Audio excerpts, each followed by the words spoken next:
Hello, everyone, and welcome to Hello Word, the podcast where we explore the fascinating world of English vocabulary. I'm your host, Alex, and I'm thrilled to have you join me today. Our word of the day is cheek. So, what exactly does cheek mean? Well, simply put, cheek refers to the side of your face below your eye and above your jaw. It's that soft, fleshy part we often associate with a rosy complexion or a playful pinch.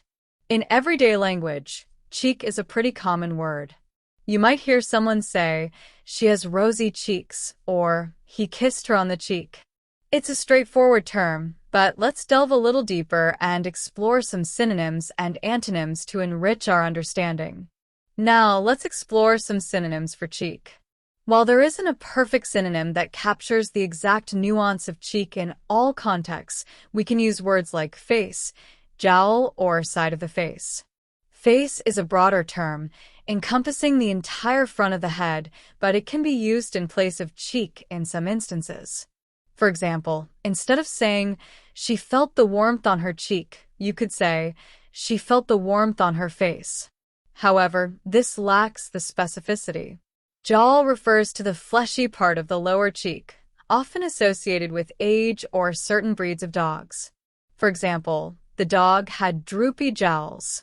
Side of the face is a more descriptive alternative and can be useful when you want to be very precise. Consider the sentence, "He had a scar on the side of his face, near his cheek." This option provides greater detail about the location. Moving on to antonyms, it's a bit tricky to find direct antonyms for cheek since it's a body part. However, we can think about words that represent other parts of the face that are not the cheek. For example, forehead, nose, chin, or eyes. Forehead is the part of the face above the eyes. You could say, "She brushed her hair off her forehead to contrast it with the cheek." Nose is the prominent feature in the center of the face. Consider the sentence, "He had a runny nose," highlighting a different facial feature than the cheek. Chin is the part of the face below the mouth. For example, "He stroked his chin thoughtfully." Eyes are the organs of sight. You might say, "Her eyes sparkled with laughter," focusing on a different aspect of the face altogether. Now, let's explore how cheek is used in everyday life. The word cheek can appear in various contexts, from describing physical appearance to expressing emotions. For example, when someone is embarrassed, their cheeks might turn red. We say, "Her cheeks flushed with embarrassment." A baby's cheeks are often described as being soft and plump. Think of the phrase, "The baby had adorable, chubby cheeks." You might also hear the idiom "turn the other cheek," which means to not retaliate when someone has hurt you.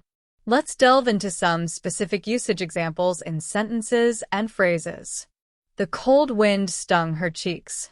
He planted a gentle kiss on her cheek. She had a birthmark on her left cheek. The blush made her cheeks appear even more radiant. He puffed out his cheeks in frustration. Stop being so cheeky. Here, cheeky is an adjective derived from cheek, meaning impudent or disrespectful, a different meaning altogether. Pinch his cheeks gently. Rosy cheeks are often a sign of good health.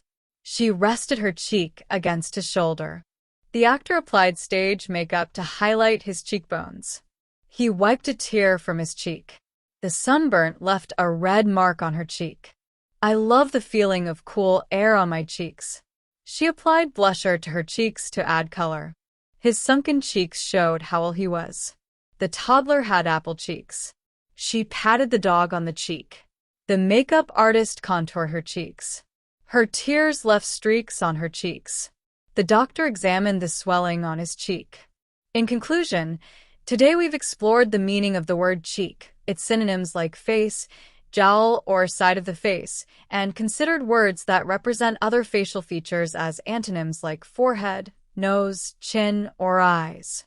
We've also examined how cheek is used in everyday language and in various expressions. It's a simple word, but it plays a significant role in how we describe appearances, emotions, and even behaviors. Thank you for joining me on Hello Word today. I hope you found this episode helpful. Before we wrap up, I have a small request. If you enjoyed this podcast, please subscribe and leave a review. Your support helps others discover the show, and it means the world to me. And here's a little challenge for you. Create your own sentence using the word cheek and share it as a comment under the video. I'd love to see your creativity and how you incorporate this word into your own vocabulary. Until next time, keep learning and keep exploring the wonderful world of words. Goodbye.